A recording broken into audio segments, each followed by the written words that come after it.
નમસ્કાર, આપ નિહાળી રહ્યા છો ન્યૂઝ ફોર ઇન્ડિયા। વાત કરી વડોદરા શહેરની। વડોદરામાં થયેલી હરણી તળાવની ઘટના બાદ પણ સ્કૂલોને પ્રવાસ હાલ યથાવત જોવા મળ્યા છે। તો આ અંતર્ગત સ્કૂલના અધ્યાપકો દ્વારા બાળકોને પ્રવાસ ખાતે સુરક્ષાનો કેટલો ખ્યાલ રાખવામાં આવે છે તેને લઈને જુઓ ન્યૂઝ ફોર ઇન્ડિયાનો આ ખાસ અહેવાલ। તો બીજી તરફ રાઇડ્સની વાત કરીએ તો અમારી ટીમે કાંકરિયા ઝૂ ખાતે રાઇડ્સ પણ કરી અને એક પ્રવાસી મહિલા સાથે વાતચીત કરી। તે રાઇડ્સની સેફટી સુરક્ષાની વાત કરી અને તેની સાથે વિકાસને લઈને શું 2024ના લોકસભા ઇલેક્શનને લઈને ફરીથી મોદી સરકાર આવશે કે પરિવર્તન થશે તેને લઈને શું કહ્યું તે ચલો સાંભળીએ। આજે અમારી ટીમ જે છે અમદાવાદના કાંકરિયા ઝૂ ખાતે પહોંચી છે। ત્યાં અમે સીધા જ સ્કૂલથી અરવલ્લીથી આવેલા પ્રાઇમરી સ્કૂલના પ્રવાસની ટીમ જોઈ તેમને વાત કરી। પાછલા દિવસોમાં જે બડોદામાં ઘટના થઈ જે હરણી તલાબમાં અને 12 થી 13 બાળકોનું મૃત્યુ થયું। આજે અહીંયા પ્રવાસો છે અમદાવાદમાં અને અમદાવાદના અલગ અલગ એવા વડોદરા સુરત જેવા સ્કૂલના પ્રવાસો જઈ રહ્યા હોય તો તે લોકોની સુરક્ષાને લઈને એ લોકોના ટીચર્સ આ ઘટના બાદ કઈ રીતના પગલાં ભરે છે, કઈ રીતના એના ઉપર ધ્યાન રાખવામાં આવે છે તેને લઈને સીધી વાત કરીશું। શું કહેશો તમે આ જે સ્કૂલના પ્રાઇમરી પ્રવાસને લઈને આવ્યા છો, પ્રાઇમરી સ્કૂલના બાળકોને આ લોકોની સુરક્ષાને લઈને વડોદરાની ઘટના બાદ કેટલું ધ્યાન રાખવામાં આવ્યું?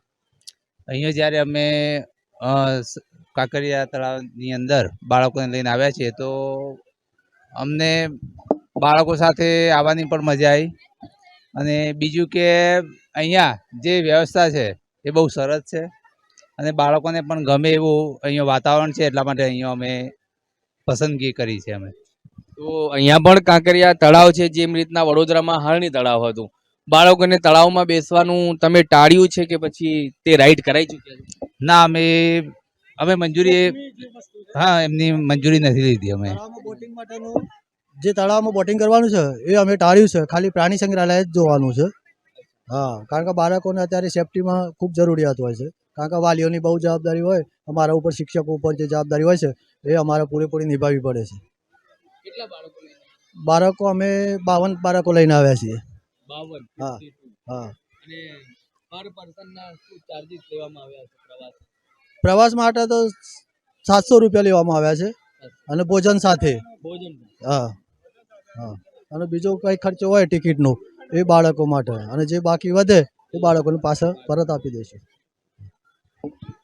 અહીંયા જે બાળકોને ફેરવવામાં આવે છે પ્લેસ અલગ અલગ, તો પ્રવાસનો એક મતલબ શું હોય? કેમ સ્કૂલના શિક્ષકો જે સંસ્થાપકો છે પ્રવાસમાં લઈને નીકળે? સ્કૂલની અંદર જે વિષય ભણાવતા હોય એમાં સામાજિક વિષય આવે, વિજ્ઞાન આવે, એની અંદર પ્રાણીઓ વિશે હોય વિજ્ઞાનમાં, સામાજિકમાં લોથલ સંસ્કૃતિ છે, આ રીતે મૌડી ધામ બતાવ્યું, અક્ષરધામ બતાવ્યું, અહીંયા કાંકરિયા લઈને આવે છે।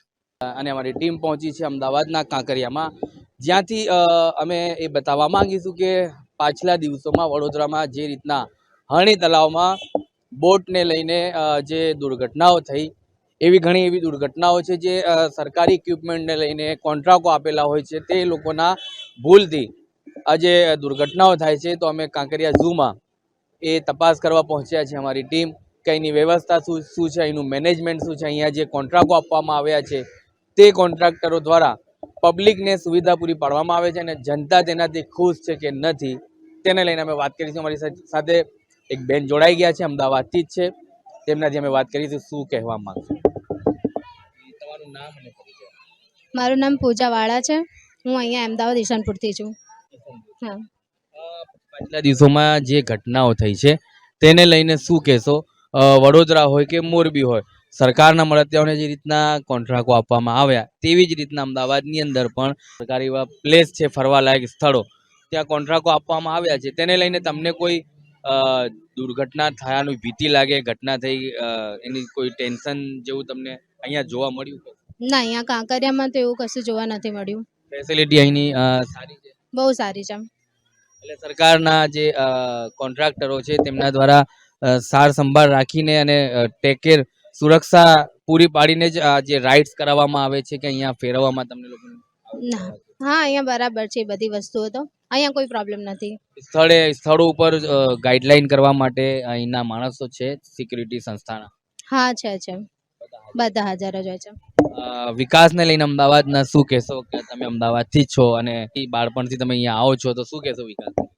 વિકાસને લઈને તો અહીંયા ઘણું સારું છે, ગ્રીનરી છે, કંઈ બી પ્રોબ્લેમ હોય તો તરત હાજર થઈ જાય છે, કંઈ બી એવું કંઈ થયું હોય તો.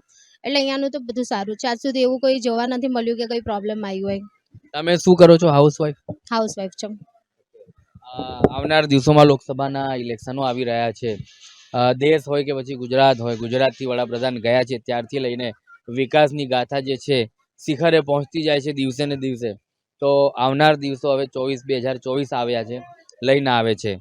હવે પણ અબકી બાર મોદી સરકાર કે પછી કોઈ નવો જ પરિવર્તન જોવા મળશે? નહીં ઓબ્વિયસલી મોદી સરકાર. મોદી સરકાર જ. હમ.